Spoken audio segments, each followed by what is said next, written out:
I think for a lot of us, before we, tried or attempted to come to God or come to our spirituality, there was something else that we relied on, right?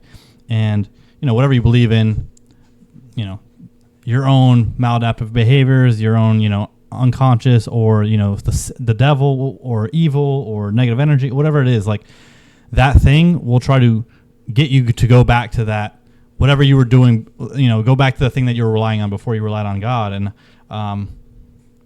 especially when things are going well, right?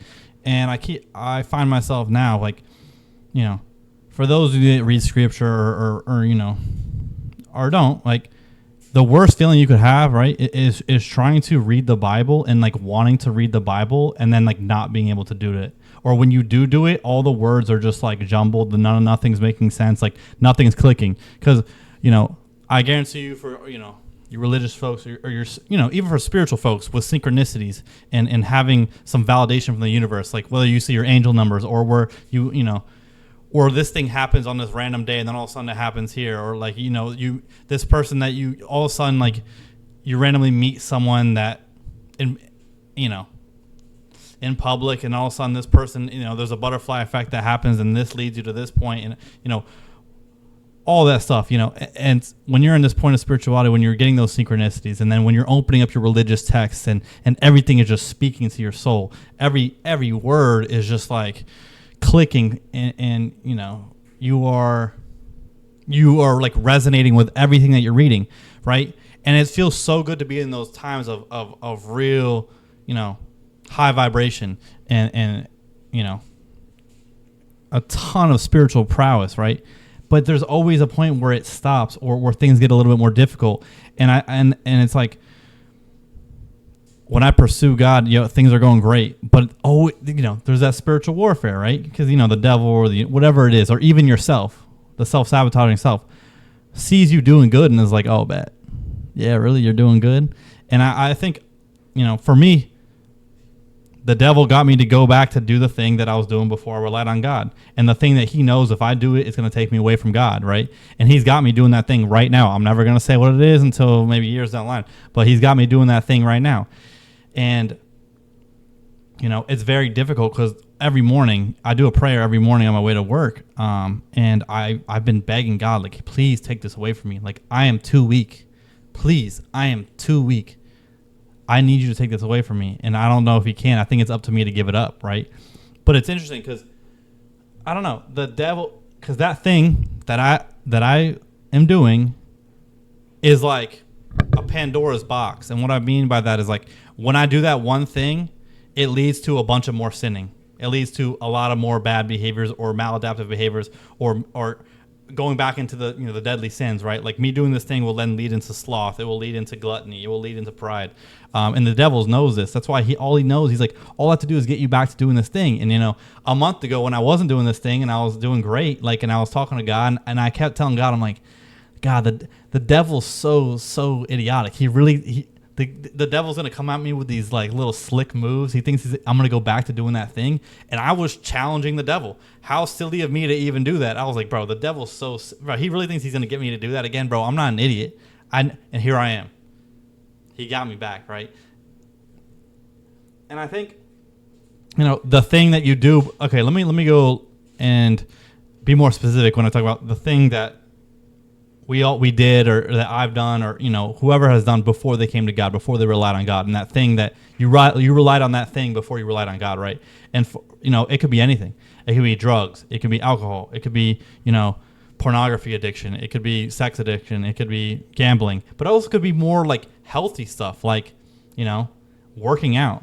Like, there's definitely people that work out to a fault where they are idolizing the workout. They're and they've it's become there's healthy addictions, right?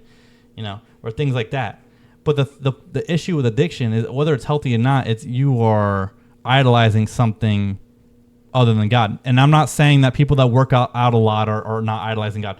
There is plenty of people in the the gym space that are spiritual. There's spiritual people in any single practice, right?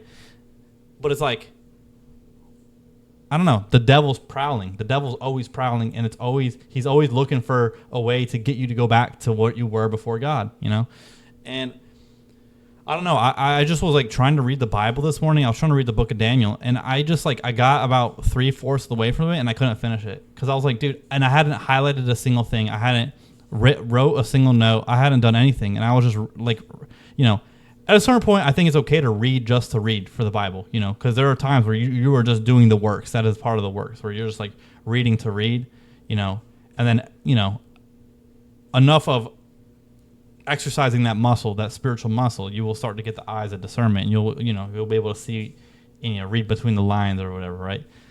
But it just felt so bad because it's like God, it's like God, you see that I'm being spiritually attacked, right? And I hope you see I'm trying. Like I hope you see that even though I'm engaging in this behavior, that the devil knows that if he gets me engaging in it, that I'm gonna have a less relationship with you. But in this moment, for the first time ever, while I'm engaging in this behavior, I'm still having a relationship with you, right? Like I'm still doing my prayer in the morning. I'm still even having the thought of like, let me read the Bible. Like, let me, like even if I don't do it,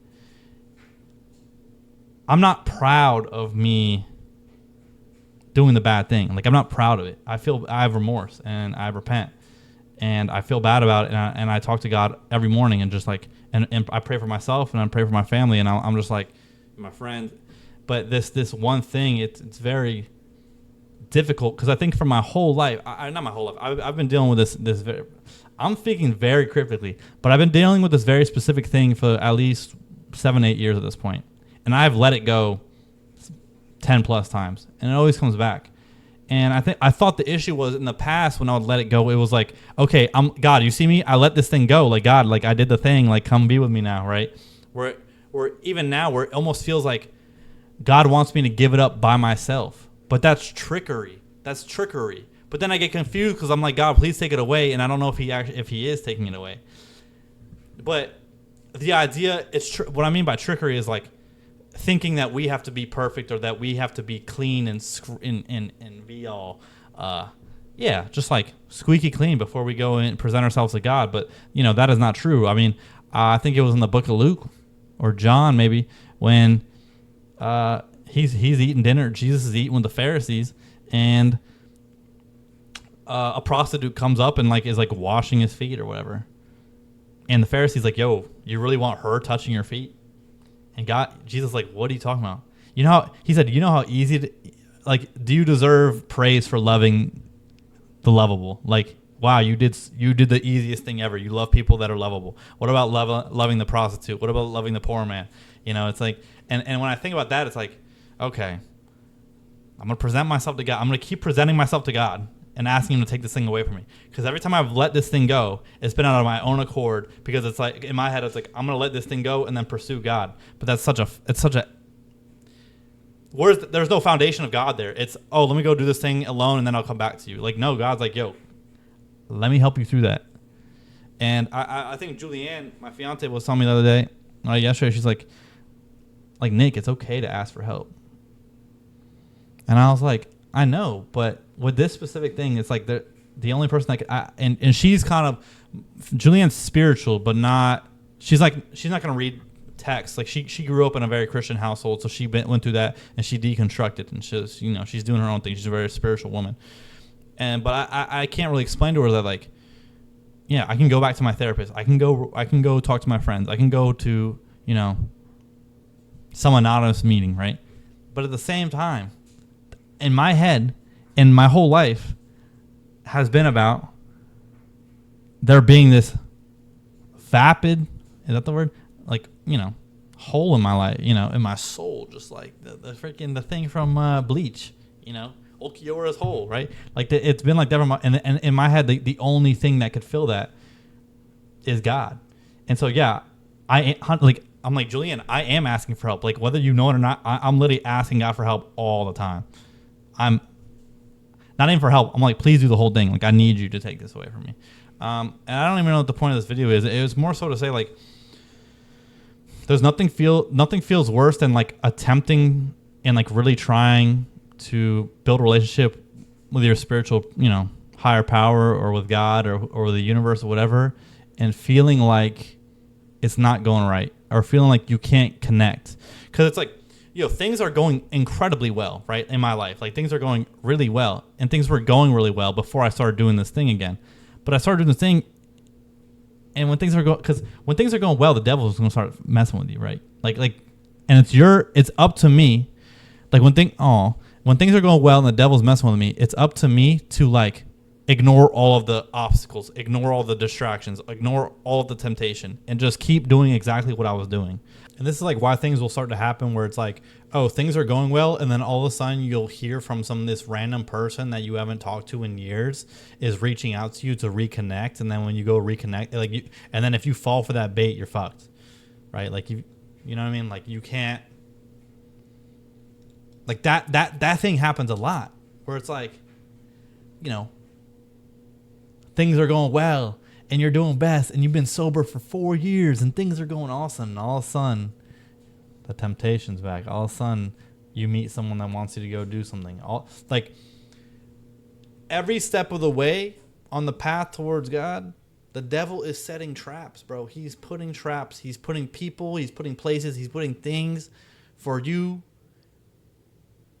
And then if you're not a religious person, your mind is in your unconscious desire comfort. It desires familiarity. And so, when that person comes back from the past and it's real familiar, your that subconscious, that unwounded part of you that desires familiarity is going to attach to that thing. And when that happens, you better be self-aware to be like, oh wait, I'm doing well right now, and now this thing from the past is coming up. It's probably not a good idea. Let me just ignore it and keep moving forward. But we don't do that a lot. We'll get attached to that, and all of a sudden we're set back a year, 6 months, because we went into this relationship, this side street. We went into this, this other path, this tangent with this person, you know what I mean, or whatever it is, or this thing, or this place, or this drug, or whatever it is. And yeah, does that make sense? I hope that makes sense.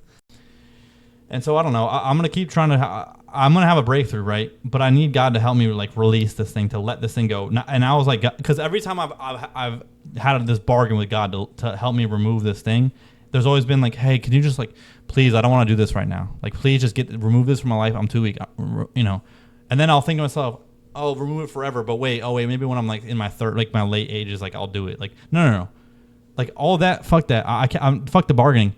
Straight up, God, like, take this away from me indefinitely, forever.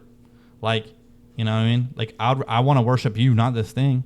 And I think this might be a video to God, right? Hopefully he sees this, you know what I'm saying?